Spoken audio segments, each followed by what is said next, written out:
కీర్తనల గ్రంథం 42వ అధ్యాయం. దుప్పి నీటి వాగుల కొరకు ఆశపడుచున్నట్లు దేవా, నీ కొరకు నా ప్రాణము ఆశపడుచున్నది.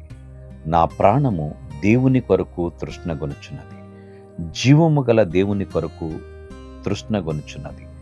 దేవుని సన్నిధికి నేనెప్పుడు వచ్చెదను? ఆయన సన్నిధిని నేనెప్పుడు కనబడెదను? నీ దేవుడు ఏమాయనని వారు నిత్యము నాతో అనుచుండగా, రాత్రింబవళ్ళు నా కన్నీళ్లు నాకు అన్నపానములాయెను. జనసమూహముతో, పండుగ చేయుచున్న సమూహముతో నేను వెళ్ళిన సంగతిని, సంతోషము కలిగి స్తోత్రములు చెల్లించుచు నేను దేవుని మందిరమునకు వారిని నడిపించిన సంగతిని జ్ఞాపకము చేసుకొనగా, నా ప్రాణము నాలో కరిగిపోవచ్చున్నది. నా ప్రాణమా, నీవేళ కృంగియున్నావు? నాలో నీవేళ తొందరపడుచున్నావు? దేవుని యందు నిరీక్షణ ఉంచుము. ఆయనే నా రక్షణకర్త అనియు నా దేవుడనియు చెప్పుకొనుచు ఇంకను నేను ఆయనను స్తుతించెదను. నా దేవా, నా ప్రాణము నాలో కృంగియున్నది కావున యొర్దాను ప్రదేశము నుండి, హెర్మోను పర్వతము నుండి, మీసారు కొండ నుండి నేను నిన్ను జ్ఞాపకము చేసుకొనుచున్నాను.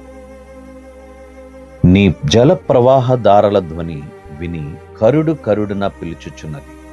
నీ అలలన్నీయు నీ తరంగములన్నీయు నా మీదుగా పొర్లి పారియున్నవి.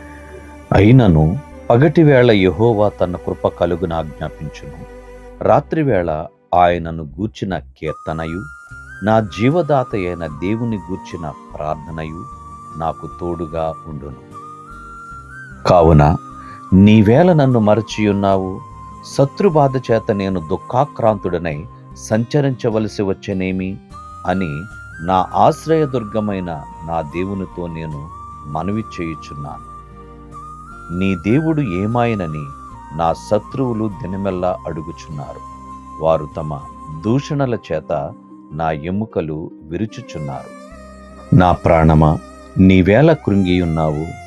నాలో నీవేళ తొందరపడుచున్నావు? దేవుని యందు నిరీక్షణ ఉంచుము.